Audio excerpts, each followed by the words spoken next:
welcome to Evangeline Mornings. I'm Nancy Kay on UGN's Louisiana Television.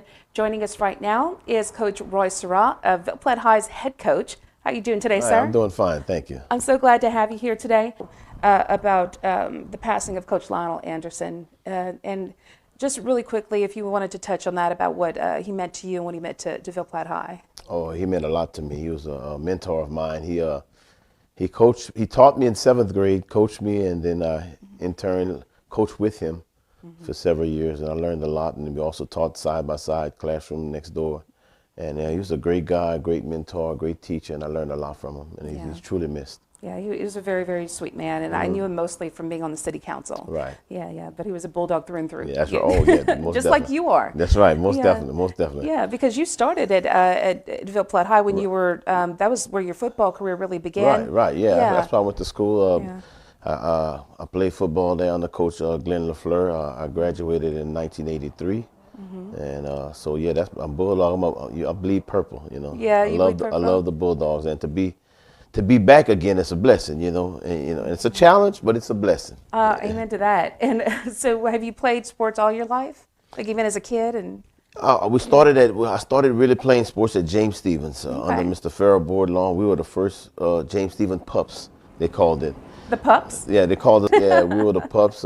We started the football team. They never had one until my 6th grade year, and I played football throughout my high school years and ran a little track, but mostly football. And then I went on to McNeese and walked on and played a little football there. And I think you're glossing over some stuff because you're a pretty good athlete. Because you were an all district linebacker, right? Yeah, that's right. Yeah. I was decent. You know, I played coach along with all the other assistant coaches that we had: Coach Hazard, Coach Williams, Coach Anderson, Coach Frank, Coach LaBar. I know I'm leaving somebody, Coach Gary, but we had some really good coaches and really good athletes, and we were committed to the game. You know. What were some of your best memories about that time? The camaraderie, the family atmosphere that we had. You know, we bonded like a family, and just the fans. You know, the fans were so supportive. You know, and The NFL wide receiver Mike Carrier. Yeah, I sure did. Yeah, Mark Carrier played for. Mark Carrier. Yeah, for Church Point. He and Tony Citizen. Yeah, and we actually went into if I'm not mistaken, I think it was 4 overtimes in that game. We ended up beating him, but it was a tough game, and he was a really good athlete. 4 overtimes. Talk about a tough game. Yeah, talk about a tough game. Yeah, he had that night he broke the I think it was an 80-yard punt return, and Citizen broke a 70-yard, and it was 12-0 at half. And then we came back and tied it up 12-12, and we ended up beating them 15-12. So it was a really good game, tough game. Yeah, that's a really, really good game. Yeah, right. And after high school, you said you walked on at I walked on at McNeese. I was a little too small to play linebacker, so I walked on and gained a little weight. I actually didn't get to play. You know, I got a lot of experience. I walked on. I played a lot at practice, I guess you can say. But I learned a lot, and then I ended up, you know. Thank God, you know, my goal was to be a professional football player, but I ended up on a degree. So I have a college degree in health and physical education, and computer literacy is my minor. So I think I did okay with that. Oh, I think you did too. I'm pretty sure you did. When did you first start teaching? I started in Mamu at Mamu Lower under Mr. Rayford Fontenot, and I loved it there, and they treated me well. I taught first kindergarten through 4th grade. Can you believe, for 5 years, and I was the PE teacher there, and I also was coaching at the high school. I coached the girls basketball, boys basketball, football, track. Pretty much did it all for 5 years, and I left in '94, and I came to Ville Platte High. So, who's easier to coach? Is like the little kids or the high school kids? Well, or middle school. Well, the little kids, you can fuss them, and they'll see you tomorrow. Hey! They don't hold a grudge, you know. As they get older, they start to hold that grudge a little bit. Comes in. Yeah, you know. I think the middle school is probably the most challenging because the in-between, you know. And the hormones. Yeah, the in-between.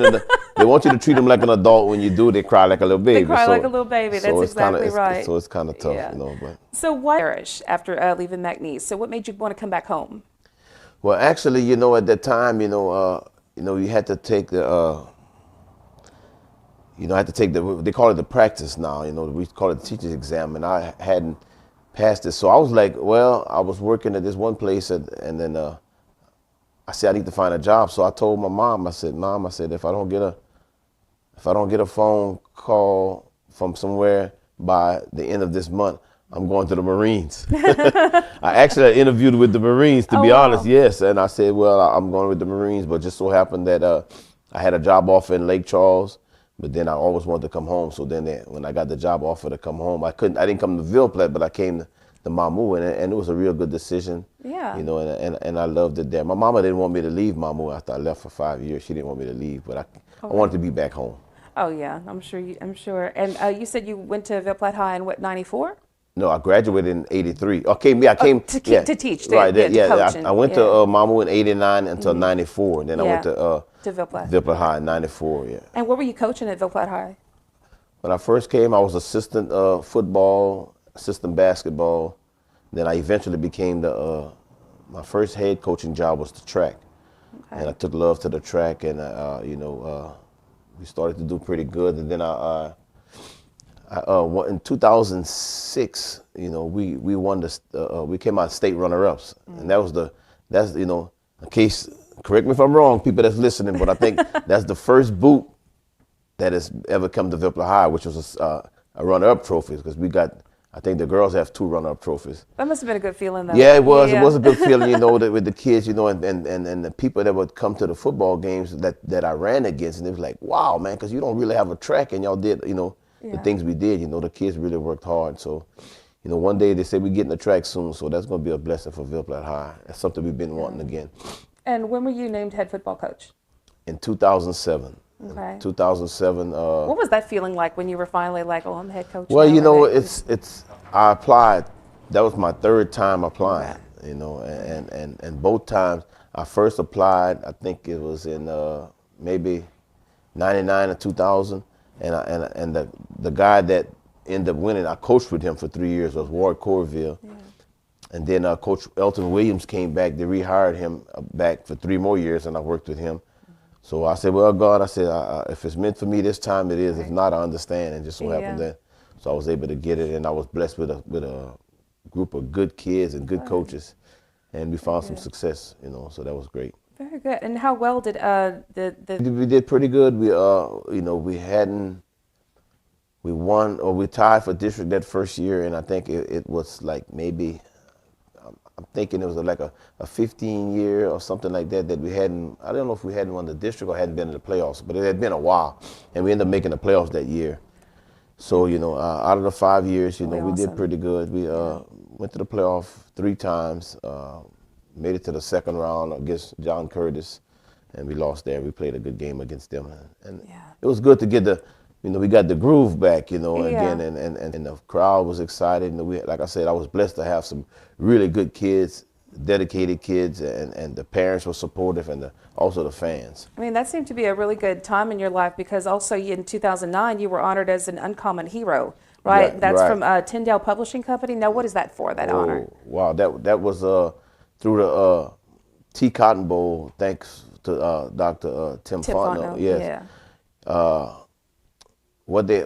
From what it was, they had to write an essay being an uncommon hero, and there were several people from different backgrounds wrote the essay, and Dr. Tim wrote one about the game, and so we was one of the winners, along with, I think, a little girl had wrote about her dad, and she won. So I was blessed to they flew us to Indianapolis, myself along with Coach Wall from Sacred Heart, and Dr. Tim and his son. And we had a chance to sit down and eat with Tony Dungeon, go visit him, go visit the kids in the cancer hospital. So that was very awesome. That was an awesome experience. And that game has meant so much to me. Matter of fact, Coach Wall was still in mourning because he had a son that had passed away. And not knowing, my wife had been sick with the cancer, not knowing that next year, I was going to have that tragedy. I wanted to get into that because this was such a high point of your life at this point, so everything was great. But there was a flip side to that as well. And I want to get into that, if you don't mind, when we come back from a break. Okay. We'll be right back with Coach Rose Sarai after this. You're watching Evangeline Mornings on UGN's Louisiana Television. Hi, my name is Elizabeth West with the Evangeline Parish Tourist Commission, and I'm here to tell you that you need to prepare for Mardi Gras in Evangeline Parish this year, because it's happening in the village of Chaitanya and the town of Mamou. So visit our website at evangelineparishtourism.org to find out all the details of what will be happening and why you definitely don't want to miss it.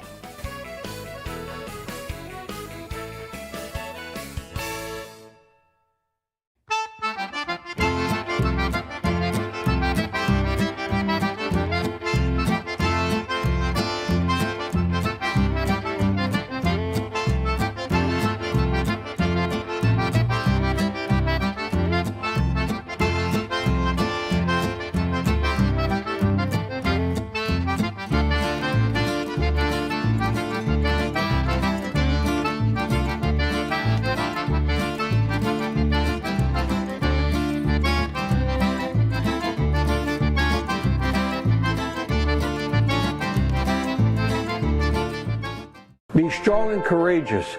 That's the message Jesus has for you. Keep your eyes on Christ and let us at Fontenot Physical Therapy and Fontenot Physical Therapy West help you run the race. Fear is useless. Just trust in Jesus and let us help you have hope in your future. Have a happy new year and God bless you.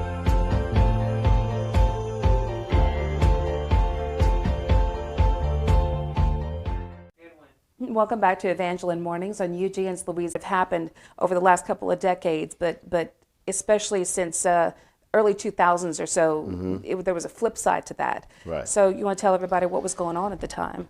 Yeah, at that time, I was dealing with my, my wife had been dealing with cancer. She got diagnosed in 2003. And Sheila, right? Yeah, Sheila. Yeah, she got diagnosed of course, I can say wife because I'm remarried now. Of course, right. Katina's my new wife, and I love her. But yes, in 2003 she got diagnosed with breast cancer, and so we were doing that thing, going back and forth, and in 2010 it started to get the best of her, and a doctor gave her, told her that she wasn't going to see Christmas, and they told us that we couldn't go to MD Anderson, but we actually got accepted the next week. So he said, Coach, they're not going to accept her. She's too far gone. But I said, well, you said that, but not God. So. How long were y'all going to MD? We started about in January, and then we will have to stay a lot. We were doing treatment, but this one particular day, May 5th, a day I'll never forget. 5/5/10. 5 + 5 = 10. So I always kind of. That's three numbers I'll never forget, May 5th, 2010. That particular day, it was the quickest trip. We would drive. A lot of time I go there and I'll, rest and sleep and while she's doing treatment. But that particular day, they just gave us some medicine and she said, let's go. I said, you want to rest? She said, no, let's go ahead on back. So we were coming. We was, as I turned on 165, that particular time, I just felt like I was tired, like I just needed to rest. In my mind, I thought I was pulling over on the road and taking a nap. So that's a long trip. Yeah. Lo and behold, in my mind, I'm thinking I'm sleeping on the side of the road, taking a break. And all the while, I fell asleep. The truck crossed the median, hit head-on collision. My wife was ejected. She died, and another lady in the accident died, and one was. And so it's a tragic story, in a way. But it's also, it's a blessing because one thing that one was. I'm looking at my wife laying down on the ground and seeing all the suffering that she did. And she looked so much at peace. How can you find peace in something like that? I don't know. Just, because it's amazing. Now, I'll back it up a little bit. So when I'm in the truck and I'm thinking, I'm not sure what's going on. I see this lady running on the side of the car right here, truck right here. And when I come around the truck and I see my wife down on the ground. It's like my whole body just locked up. Dropped to the ground, and it's amazing that it's like a light just came on me, shine on me, and I say to God, I said, God, this can't be real. This got to be a dream. When you ever, you wake up from a bad dream, but this dream was real. Yeah. And then later to find out that another lady had passed. So, but I think hopefully a lot of times when I tell this story, I see tears in people's eyes, and I've done my crying with this too, and. I just thank God that certain things that helped me to make it, not only her seeing that, but her family, Sheila's family, her mother, her brothers, the father, they continue to love me, through it all because they knew that, I gave it my best with her. I tried to I never missed a doctor's appointment, and so I know, and I was going to get to that because your daughter Kiara was quoted in an article from the Ville Platte Gazette saying, "I remember the first time I went with them to the cancer center at Anderson. She was in so much pain, and he just held on to her and told her that she was going to be okay. And deep down, I know it was hurting him, but he couldn't show that it was hurting him. Right. In the midst of that, he was still coaching, still being so selfless. I don't know if I could have done it." And then your old friend, Coach Tracy Jagno. Yeah. Coach Tracy, who I know really well, said of Sheila, she was a lady of grace and dignity, and she was your biggest supporter. But he also said you were a rock for her, and you never shirked your duty as husband, father, coach, or teacher. So I can understand how you're dozing off on this long trip that you take regularly, you know, with your wife, because at the same time, you're still doing all your regular duties, you know? Right. So you're just going full steam nonstop. So it's understandable that that happened. It's a tragic accident. Right. And I was blessed along with others, but you know, he really held the rope for me. You know, and he's a wonderful man. Yeah, and he kept it going. So I was always thankful for him, along with all my coaches. Right. And then something else that happened. If that wasn't terrible enough, you unfortunately had to go to prison because of that. And so how long were you in there for? Yeah, I was. First of all, I was facing 20 years at one time. When they first told me that, I said, "Well, I can't tell my mom that." You know, I said, "How can I do 20 years?" You know, and I just said, "Well, God, I don't know." Eventually, I ended up doing. They gave me 10 years. They suspended 3, so I had to do 7. But I had to do 3 off the 7. So I did 3 years straight. And believe it or not, you know, being in prison opened me up as a person. I was going to ask about that because I can't imagine the fear, you know, the unknown, what you were thinking, and it seems like a very dark time. But in that time, you found a bit of light in there. Right. You know, because you know, it's, you know, when things, you know, you have, because you're just that person in prison. Yes, I came in the guys I even had respect in there, but you know, that's something, especially in prison, you have to earn your respect. Yeah. And, you know, sometimes just by being yourself. And, you know, and I said, well, you know, God, I'm going to walk a different prison walk than what they've normally walk, I guess. And I was able to, you know, I was blessed. I was able to help some guys in there. You know, I wrote some poems for some guys to send home to mom and to their girlfriends. And I was, you know, I had a lot of, matter of fact, but the thing about it is I had a lot of my students in there. Gosh. That was, you know, and they were hurt to see me in there, you know, like, you know, wow, coach, you don't belong here. Did you fuss at them for being in there? Well, no, not really. Not really. I fussed at them one before, but you know, I mean, but I just was letting them know that, you know, I you know, they were able to be, they were able to talk to me like a man, I guess, compared to a student, and I was able to talk to them like a man, and you know, and I was able to encourage some of them to come to school. We did some classes. Some of them took some classes. I was blessed to have like 5 guys get their GED, you know. It's amazing how, despite being in such a dark place, you think, man, that's a divine connection right there. That is there's a reason for you being here. And it's sad that it fell on your shoulders the way it did. But there's still a reason because you were strong enough to handle it. Right. You know, I was when I was laying in the hospital that night, the day of the accident, that night, and I just, you know, for some reason I said, God, I guess I'm the sacrificial lamb, kind of, sort of, you know, like, in other words, I'm going to have to go through this to help other people, you know, because, you know, I know a lot of guys that was, you know, smoking marijuana, doing things, drinking and driving or whatever, you know, and I think some, you know, I know, you know, it affected some people where they no longer wanted to do it, you know, so that was a blessing. So I just hope that my story can be that, you know, that you just never know where you're going to end up. You know, I'd never been in a cop car. I'd never been dealt with the law to go from that to that. So, but I just want to thank all the people along the way, you know, my principal, Miss Kelly, at the time, Miss Tony Hamlin was the superintendent, you know. I mean, they could have just shunned me off, you know, but they knew your circumstances. But you know, I mean, just to say, Vipla High in general, the whole community was, you know, just supporting me, and that made it a lot easier. Because they knew it wasn't anything; it was beyond your control. It was just an accident. That's all it was. And I know someone else had lost their life as well. And and then, you know, and the lady had a son that you know, and his name was Gavin. I know that. I don't know. That's all I know about it, and I always pray for him, you know, because, you know, I know that was tough for him too, to lose his mom, and he was younger than my daughter at the time. Have you ever spoken to her family since then? Or? No, I haven't. So, I can't imagine.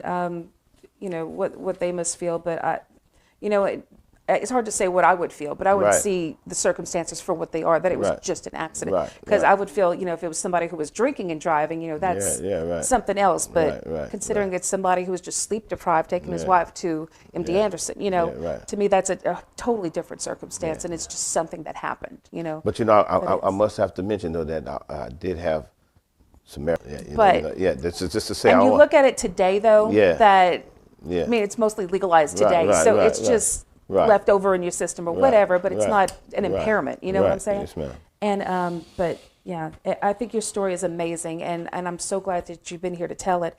And now I want to get to this part of your life. So now I understand you've remarried. Right. And what's your wife's name? Oh, Katina. She was a Rishaw. She works with the marshal's office. She's a Sarah. She's a sweet lady that we're both the same age, and just so happened that you never know when you'll find love again, and she's been a good friend, a good companion, a person that I can talk to and share, and I couldn't do that before and stuff. And to say where I'm at now, because I was told that I would never coach again, I would never teach again, and to be where I'm at, and I don't take it lightly, and it is a challenge, and I know that what I'm doing, a lot of people wouldn't have the courage to do.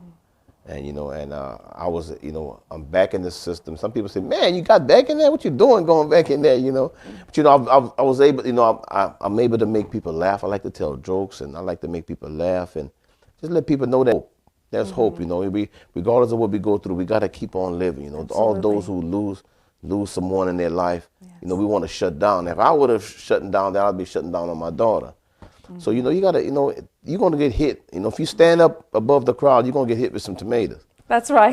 So, not everybody's willing to stand up. You stand up, you're going to take some hits and things like that. And I just think that's just part of my life. That I pray that, my goal is to, I always say I want to try to stand Ville Platte Highs up again, the Bulldog spirit a little bit. And with the help of everybody else, I'm praying that's the goal. And how's Kiara doing?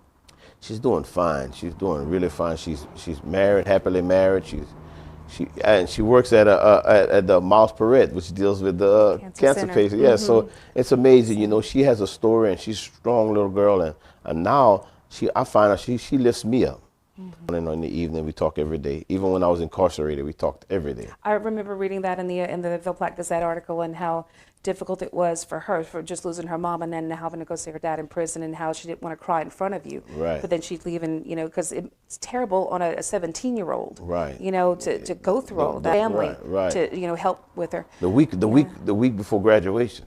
Yeah. Her mom was. She had just gotten her senior pictures, right? Yeah, her mom had never seen the pictures yet. She was telling her, I just took my pictures, Mom, and her and her mom was so close, and I said, man, so I was having to play mama daddy, because mama loved us so much, and she knew time wasn't on her side, so she kind of let her go away with something that I didn't want to let her go with. But I tell you what, she's been such a blessing. Yeah, and your family is no doubt very, very strong, and I can tell your strength has carried on into your daughter as well. Thank you. And now going back to Ville Platte High a little bit, how have you guys been doing lately in the last since you've been taken over as head coach? Well, I mean, unfortunately, we didn't do as well as we was expected to do, we putting it together slowly. I think we're just trying to get them to buy in again, getting everything. It's good to be back. But of course, with COVID, y'all have had to deal with so much. Yeah, oh yeah. The last couple of years. We quarantined twice, missed four games that we couldn't play, and trying to resurrect a team back again. So in other words, we're trying to change the culture. And when you change a culture, you just can't do that overnight. We need everybody. We need the mama, the daddy, the grandmother. So for those who are listening, we say that we need you to help us, help our children. It takes a community, it takes a village, and that's right. And you're still with the Tea Cotton Bowl as well. Yeah, you still that's right. Have to take part with that again. Right. Yeah, we got the Tea Cotton Bowl. Like I said, I was fortunate to be in part of it. I've never lost the Tea Cotton Bowl as a head coach, so the challenge is on. The challenge is on. We're looking forward to the next one, though, for sure. Yeah, so hopefully we get to play this one. And Coach Harper and I, we real good friends, and of course Dr. Tim, he's like a big brother to me. Oh, we're going to be talking to him before long. We're going to interview him. But okay. Coach, thank you so much for being here. Is there anything else you wanted to mention before we close out? I just want to say that I'm encouraging the Bulldogs to continue to support Ville Platte High. We all we got. you know, and we need you. It's a big family. That's right. Yeah, That's right. absolutely. Ville Platte's proud of y'all too. So thank you so much for being here, Coach. We appreciate you and your story, and I know it's inspired many people. So Thank you very much. Thank you, and God bless. Okay. All right, you're watching Evangeline Mornings on UGN's Louisiana Television.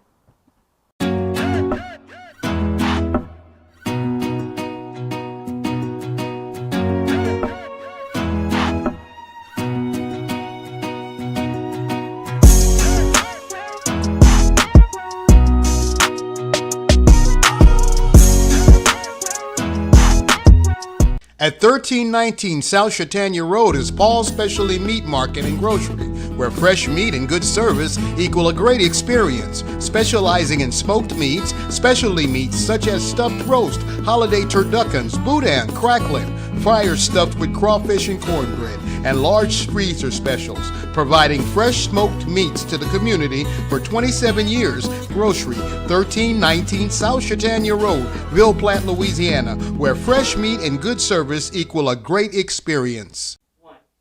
Good morning. Welcome to Evangeline Mornings on UGN's Louisiana Television. I'm Nancy Kay. Joining us today, Dr. Gwen Fontenot, President of the Evangeline Chamber of Commerce. Thank you so much for joining us today. Thank you for having me. Good. Now, for those people who don't really know, what's the role of the Evangeline Chamber in the parish?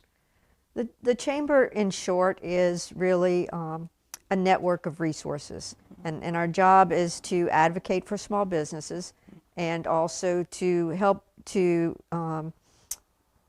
get the economy kicked off again as much as we can in this economic time. Right. But also to just bring resources together, and that's everything from people, whether it's our chamber members and other business owners, like-minded people in terms of that we all have the same mission in terms of the economy and our businesses and all, and wanting to succeed. But also, we can help you with other resources as well. So we don't have money, but we can help when there are grants that come up, like in the COVID situation. We can help with applications on those kinds of things. We have training programs, we have networking events to get to meet other people. So it really is an effort to bring all possible resources together to help you be more successful in your business. And I've noticed there is many resources and people really don't know about, because I've interviewed people here and there, and I tell them, oh, you know, if you need help with this or that, go to the chamber site, because you guys have links that you can watch these videos. It's free. Yes. And people can learn about that, or just contact the chamber in general to get some help. Absolutely. We try to put all of those in our Monday memo, and more than even is on the website. And every week we try to feature certain seminars that are available. Yes. And we're looking at the possibility of doing some in-house, because we're trying to move back to normality in some sense. So we're going to try to do some small groups and be able to discuss them. Even though they're webinars, we can have some interaction and discussion on them. Very good. And what is your role as president on the board? As president, I really am just in charge of the meetings and guiding the board. We all get together and we do strategic planning, and all the board is active, all the board members. And so my goal is, and my responsibility is, to make sure that we're taking care of that strategic plan and everything that goes into it. Right now, I'm kind of doing a little bit more than that, because our staff we're in the process of hiring staff, and so I'm doing some of the day-to-day work as well.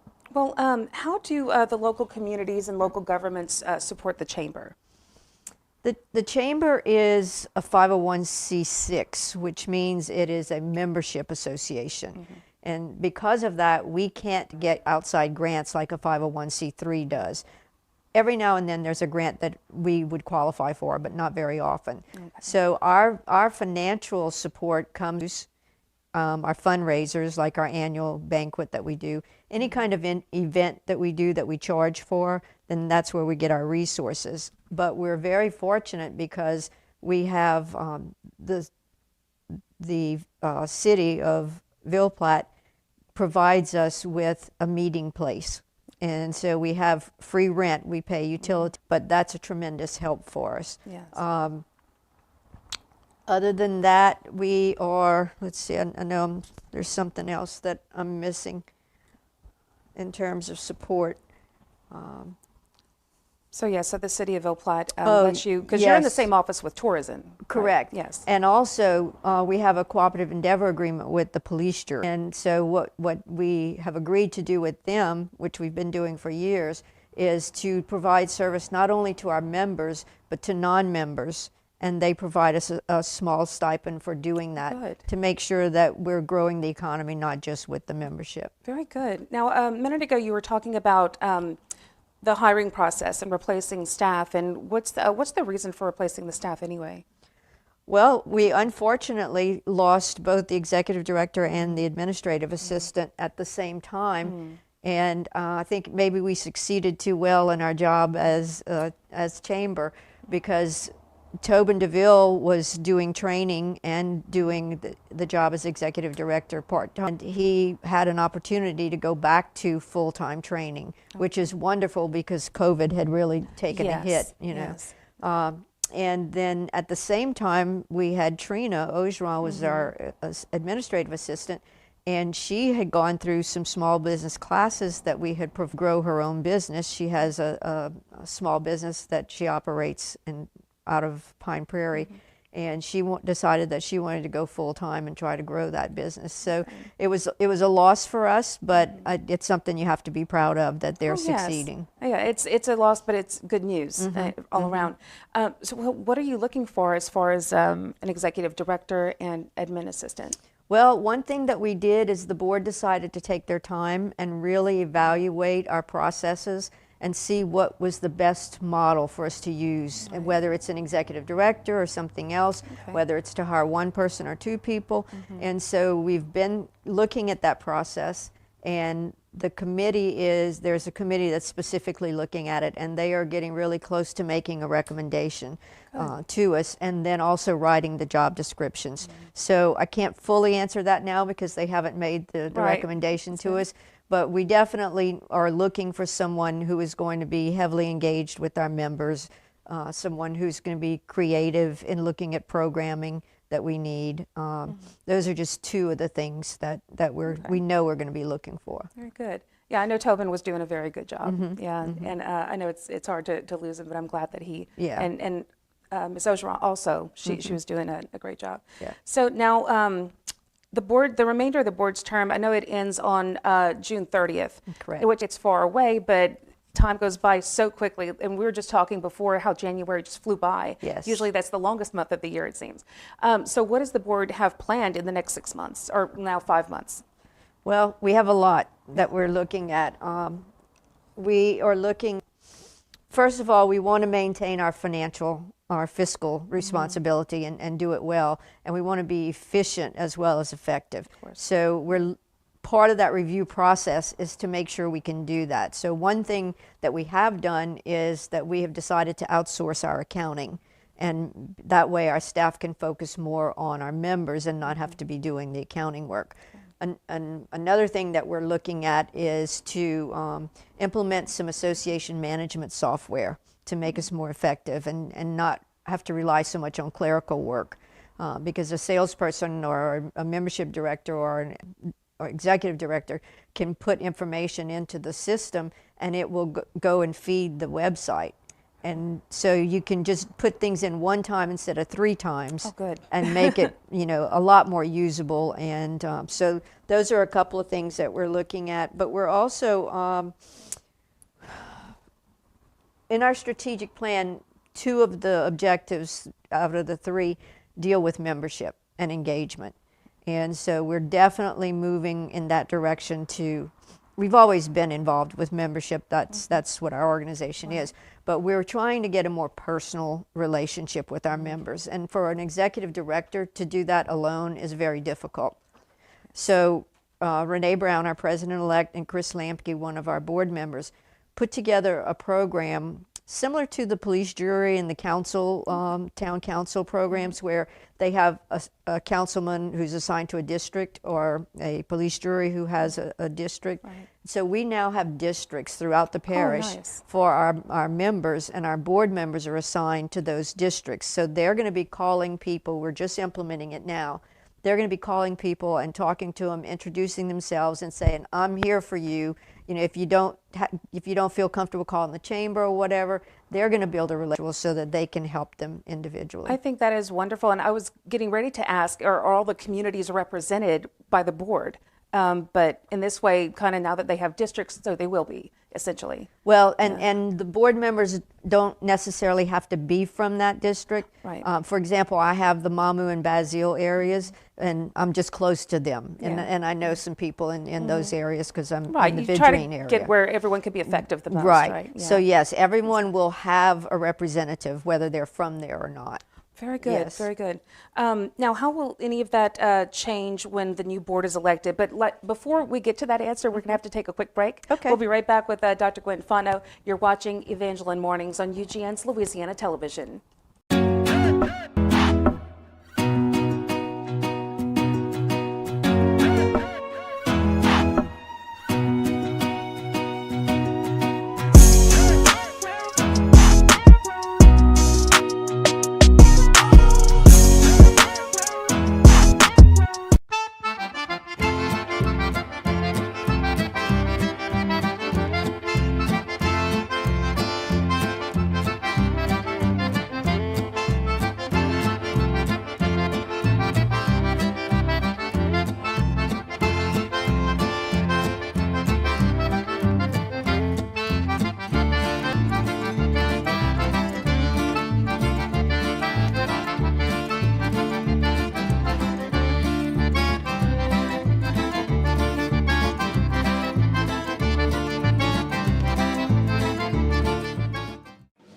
Before John DeVille and his staff can unlock the doors, there's a gathering outside of the Cajun Catfish Steakhouse and Buffet, 1452 Highway 167 North, Ville Platte, Louisiana. His staff would like to invite you in for a dining experience you won't forget. From fruits and salads made fresh every day to a spacious environment to stretch your legs out and loosen your belt loop. Enjoy Central Louisiana's best in seafood and steak. The Cajun Catfish Steakhouse and Buffet, 1452 Highway 167 North, Ville Platte, Louisiana. Hi, my name is Ian Fontenot, and I'm with Cajun Broadband, and I get internet way out here. Oh, I got a tweet. So what's good about Cajun Broadband, you got a local company, you got local customer support, you got small businesses, couldn't even have a peace of mind knowing that their security cameras work in the evening, you know, because the service just wasn't up to par. And we come in and we're an option, and we're a local option. Welcome back to Evangeline Mornings on UGN's Louisiana Television. I'm Nancy Kay with Dr. Gwen Fontenot, president of the Evangeline Chamber of Commerce.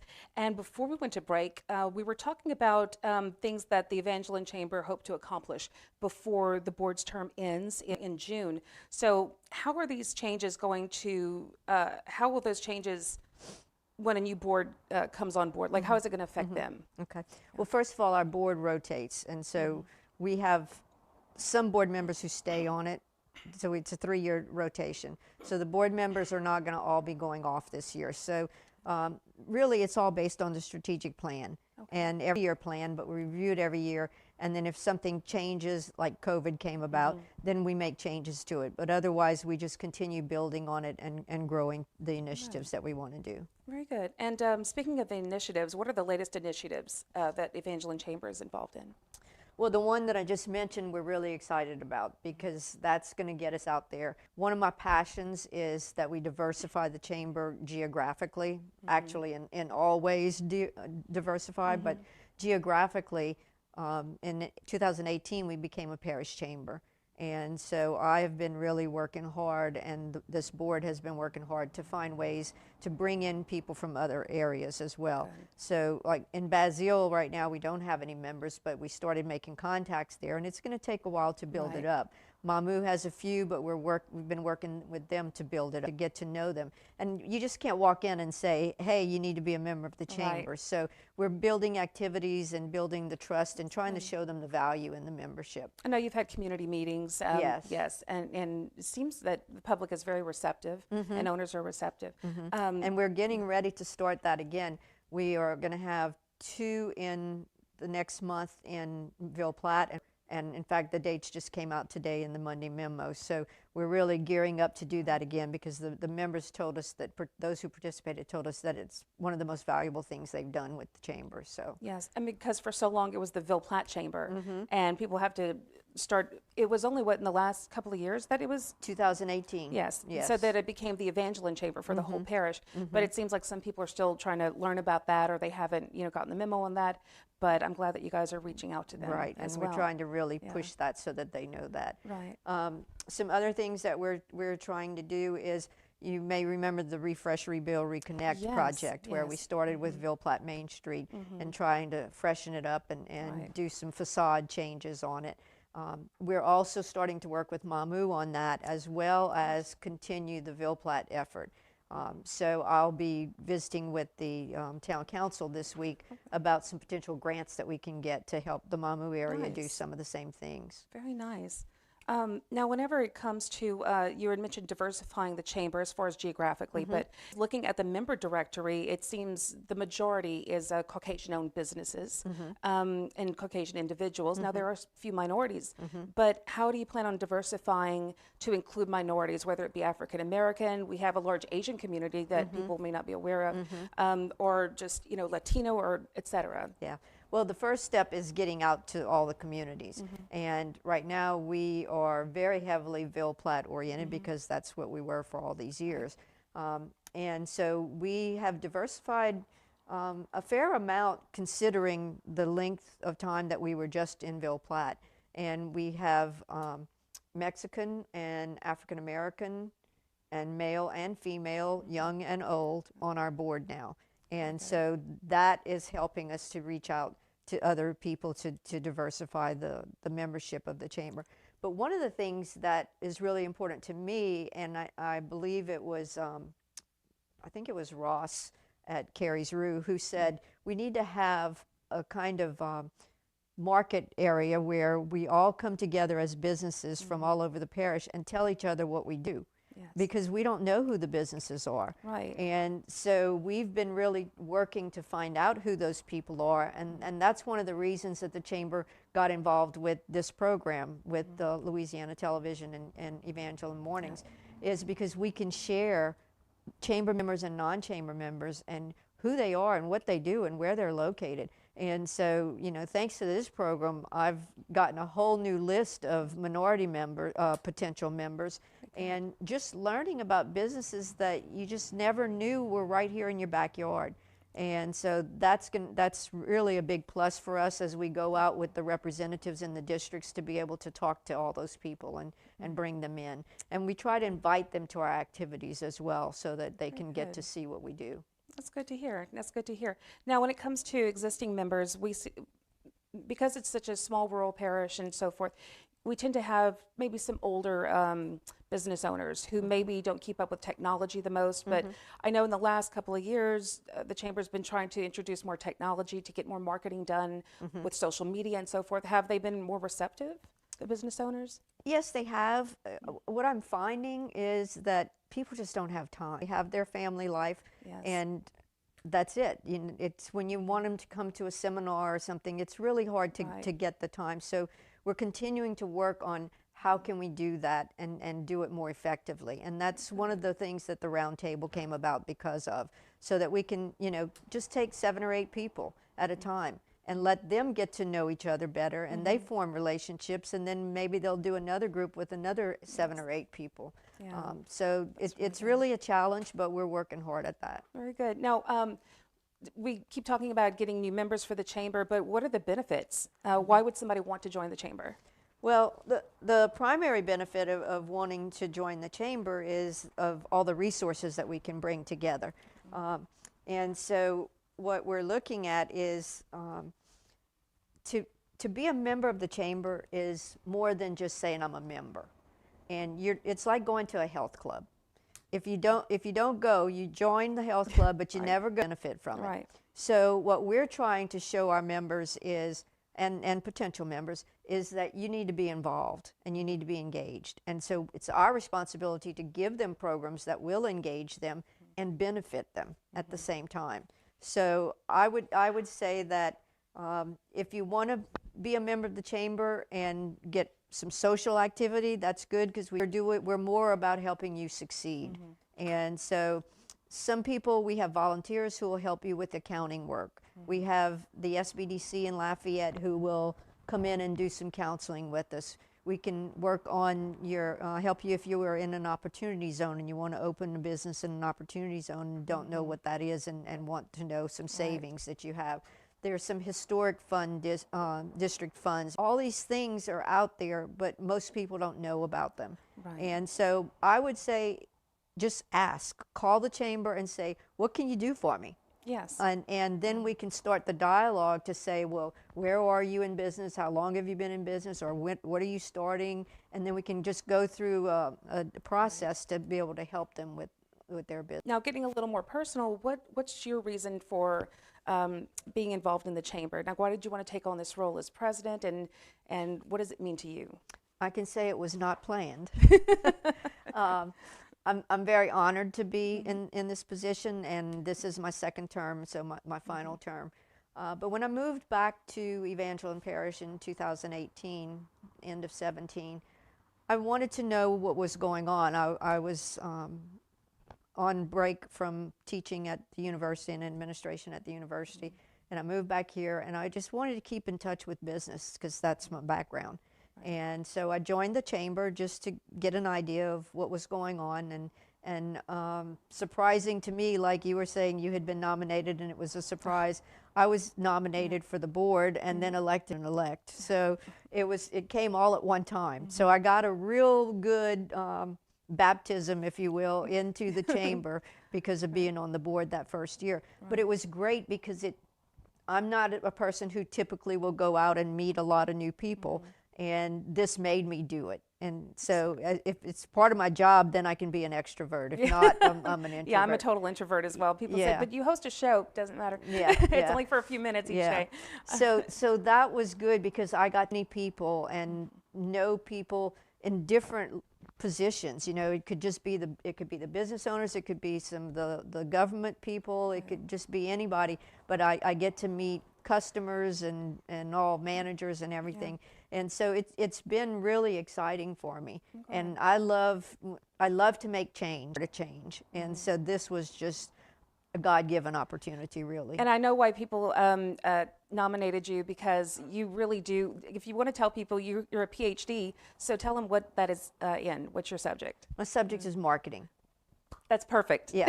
So I would have absolutely voted for you or nominated you, because that's just the most perfect that you could be for president. Well, thank you. Your PhD in marketing. Thank you. And I also had, in my early professional life and academic life, I was in small business management. And so I did 25 years or more working in small business management and counseling, and also it was really a perfect fit. I know you won't like the compliment, but you are a valued parish. Well, you really are. And we're about to close out, but before we do, how can someone get in touch with the chamber to get more information or get in touch with you?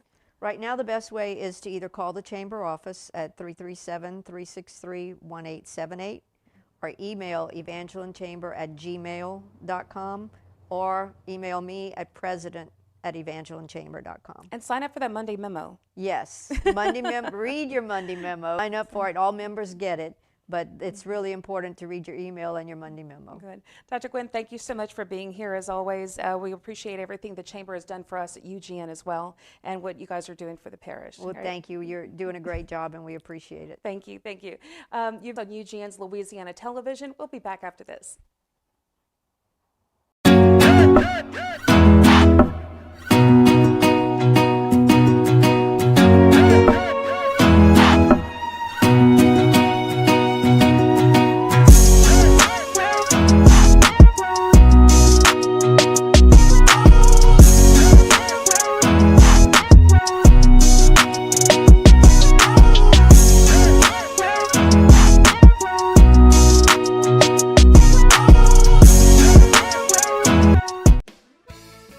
Hi, my name is Elizabeth West with the Evangeline Parish Tourist Commission, and I'm here to tell you that you need to prepare for Mardi Gras in Evangeline Parish this year, because it's happening in the village of Chaitanya and the town of Mamou. So visit our website at evangelineparishtourism.org to find out all the details of what will be happening and why you definitely don't want to miss it.